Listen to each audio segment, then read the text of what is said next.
Los Angeles. You never know what's coming next.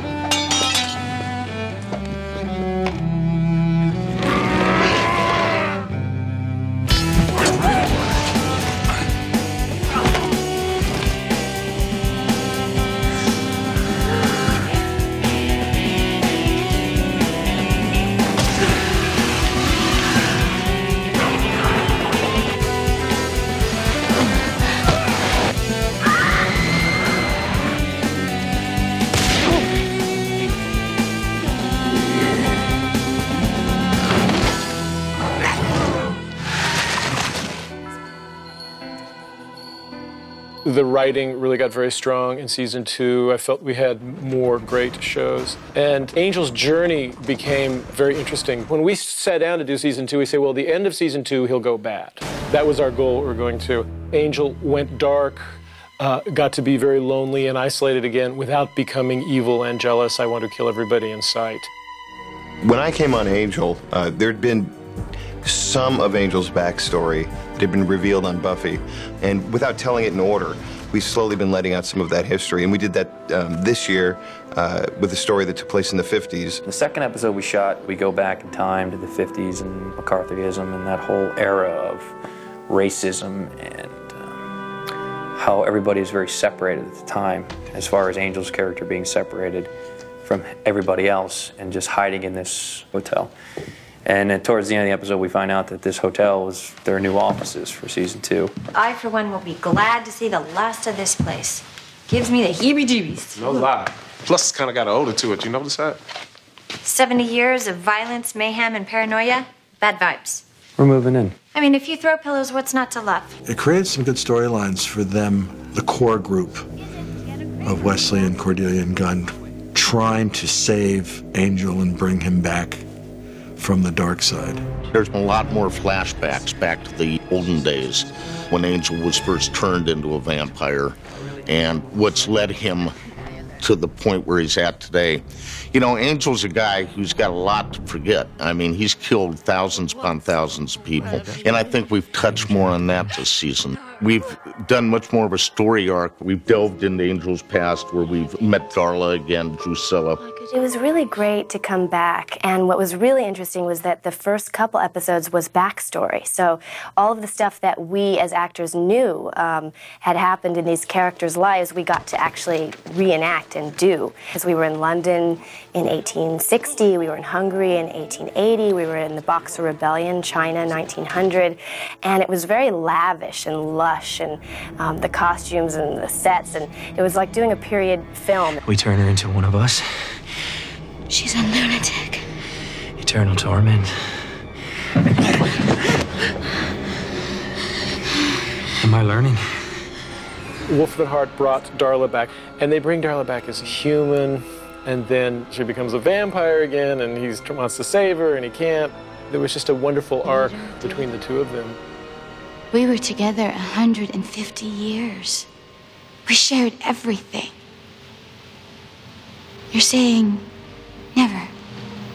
You couldn't understand. He feels beholden to her. He feels some sort of commitment to her, some sort of unspoken responsibility that, you know, a son feels for a mother. Wolfman Hart summoned Darla to come, and then summoned Drusilla to come to Los Angeles and basically to get a hold of Angel and bring him to the dark side.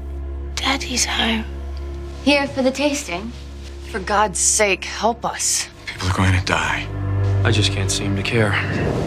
We got to that place where Joss realized that he was already dark, and the only way to really make him dark was to have him do something that seemed extreme, and yet that we understood on a human level, which was, of course, locking the lawyers into the wine cellar with the vampires, and then firing his crew. So that allowed us to go to a really interesting place with him without having him turn into evil and jealous. Darla waited a long time to make herself a mate.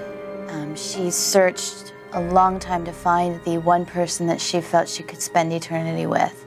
And she found Angel, then made him her mate, her lover. But there's also a whole mother-son element to it as well, because she sired him and taught him how to be evil and be a vampire. So there's obviously, in her eyes, Angel is her soulmate. Not so true for Angel, obviously. What you need is a fresh kill. Hot human blood will wash away the foul memory of it. I promise. What? You saved me. She was hoping that by driving him to such a dark place, that she could turn him evil again, and he would become her Angelus.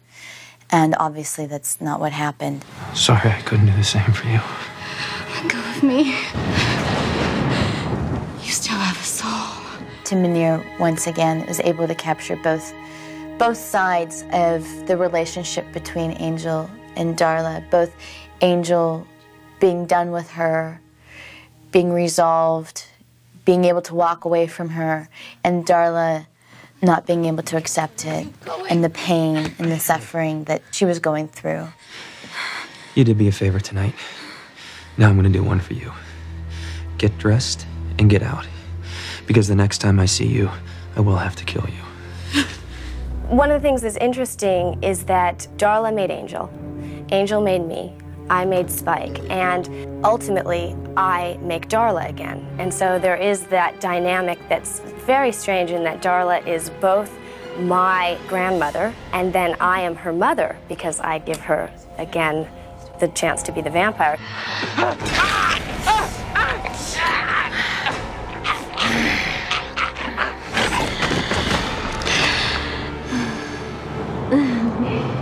You're all new again. I like Darla a lot. I really like her character, and Julie Benz plays her like to the nines, man. She freaks that role. Julie Benz is just a fantastic woman on all levels. Just really shows up and enjoys herself. So being with her and Juliet Landau, who plays Drusilla, is the same. I mean, they just come to play and have a good time. Drusilla really got a chance to sort of spread her wings in Angel when she came to Los Angeles and hooked up to Wolfram and Hart with Darla. I got to be a little more evil in a way than I've gotten a chance to before. I hear the sirens. They don't know if the world will be there in the morning. Are the police coming? No. She senses what this place was built for. Christian Kane plays a character of Lindsay McDonald, who is a young lawyer with Wolfram and Hart. You know, kind of a golden boy in the firm, very smart, very bright, comes from a poor family in Oklahoma, came out here in his pickup truck. And in season 2, Tell me everything. Lindsay begins to fall in love with the vampire Darla that Wolfram and Hart have brought back from the dead, and begins to sort of live outside Wolfram and Hart a little bit. And he's desperately in love with Darla, but she loves Angel and is really only using Lindsay. It started out at the beginning of the season. Darla wanted to manipulate him just as he was trying to manipulate her. They're both very damaged people who really want the one person that they can't have to pay for whatever it is, and that's Angel. I'd love to see that boy. He's taken from both of us. So when you feel ready, we'll start thinking about giving a little back. Angel cut off Lindsay's hand at the end of year 1 because Lindsay was about to burn a very important scroll. So he's had this plastic hand all year. And then eventually in year 2, he gets a new hand. That's why they moved you to the top of the transplant list. Transplant? Yes, your hand. That's why you're here. We're going to give you a new one. Christian Kane in real life is a terrific singer. And in episode 18 of year 2, he sings a song called L.A. One warm, it's always warm here. I opened this season in the karaoke bar, which is called Caritas, which is Latin for mercy. So it's a safe haven for demons, vampires, humans. Anyone can go into this bar and they know that it's going to be a safe haven. So all year we've been singing funny karaoke, and Angel is just terrible at it. And he's always going in and singing Barry Manilow or Wang Chung, and he's just horrible. How about gracing us with a number? I don't sing. Who is this guy?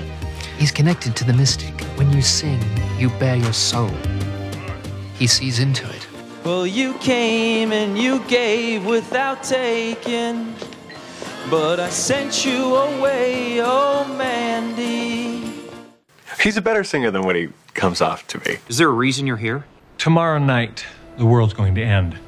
thought you might want to know. The host came out of the bar and developed a relationship with Angel where they were sort of like fighting crime together in a buddy movie kind of way. It was really fun.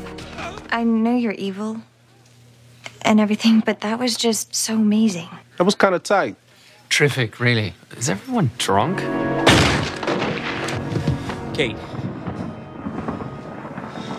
We've been able to bring some resolve to the character of Kate, and when Angel has an epiphany, Kate actually has an epiphany too, as she realizes an important spiritual truth, which is that she did not invite Angel in, and yet somehow he managed to get through her door and save her life, which is a very important moment for both of them. That was very intense, but one of the great things that David Greenwalt and I discussed was actually the utter simplicity of attempting suicide, or, you know, you're not attempting it, you're planning on doing it. You know, not to make it over the top. It was completely an unknown world to Kate, and a very scary world to anybody who's never kind of believed in otherworldly beings or had any superstitions or believed in ghosts or what have you. She's distrusting, she's been hurt, she doesn't quite know how to communicate with people.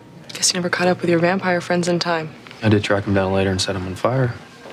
Sounds like you enjoyed it, but then again, the whole murder and mayhem thing's always been right up your alley. It seemed that the fans warmed to Kate the moment she found out what Angel was and threatened his life. And certainly it becomes a more interesting dynamic that she's not seeing the ambiguity of a vampire with a soul. You know, I'm getting pretty sick of this vampires killed my sister, so now I'm all entitled song. Don't you know anything else? Let's say MacArthur Park?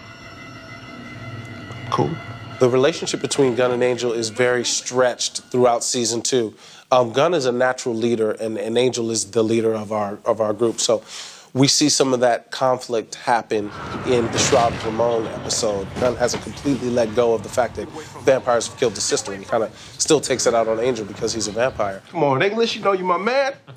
The dynamic with Wesley, to me, is probably the most interesting one in a way, simply because when they first met, there was some sort of tension, and it seemed like they may not get along. But over the course of season 2, I think in a lot of ways they become like best buds in a way. You know what I mean? They become really tight. And I think that that's really good because you wouldn't necessarily expect that from these two. But they both know that they're on a similar mission, and they respect each other and help each other. We see Gunn become really close to Cordelia and Wesley in response to Angel's kind of wigging out, as Cordelia calls it. And we form our own organization, and we become really tight doing that, and a bond is formed between the three of us. And then Angel comes back, of course. Why is it that I'm not on the floor this time? I got you. Maybe he should drive? Let's go. Angel comes back and is basically working for the other three. He's realized that he was about to return to his vampire state, has caught himself in the nick of time, and is now very apologetic to his three partners, and is willing now to work for them. Cordy? Cordy? Cordelia has been sucked through a portal out of our dimension and into another dimension, another planet, another place.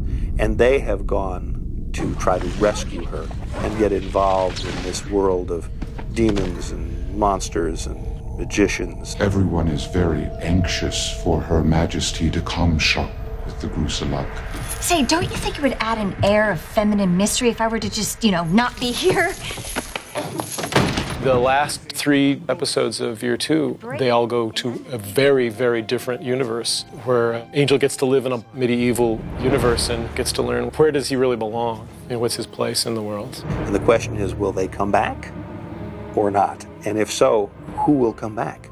Will they all come back, or will someone be left behind? That's all what I really am. I can't go back. Not now. I can never go back. I was opening portals, but I couldn't tell where. You need the priest formulas to figure that out on this side. Do you have to go, Majesty? I don't want to.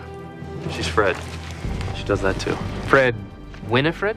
The girl from Cordy's vision? One of the things that keeps the show alive and interesting is that it's different week to week. One week it's a farce, one week it's a drama, it's a melodrama, and then sometimes it's very, very scary. And the show is very, very beautiful, and the show looks like a film, really.